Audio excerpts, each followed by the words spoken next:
الجزائر اليوم استغنت على الصحراء الغربية، ربحت القضية المغرب، صحيح الجزائر قدمت الانسحاب متاعها بتفاوض أمريكي في إسبانيا. اليوم نهار تاريخي في المغرب، إن شاء الله مبروك على المغاربة رجعوا الصحراء متاعهم. بالنسبة للإعلام الجزائري في حالة صمت وصمت رهيب، ما جبتش الشيء هذا، مانيش عارف علاش. كاو الحق رجع لماليه باش ما نكذبوش على بعضنا. الحاجة اللي ما تفرحش في المنطقة انه الجزائر محاصرة من الدول الافريقية الكل، وهذه حاجة خايبة على الاخر.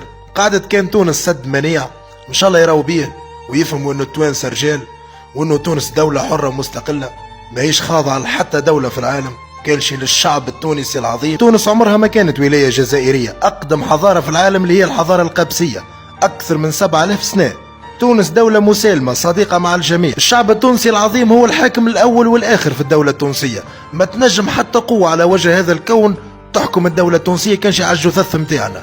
احنا دولة مسالمة صديقة مع الدول الكل، حرة مستقلة، نحبوا بلادنا تزدهر، عنا تعاملاتنا الخاصة مع جميع الدول لا أكثر لا أقل. ما نحبوا نفتنوا حتى بين شعب من الشعوب، اللي يحترمنا نحترموه واللي ما يحترمناش ما نحترموهوش.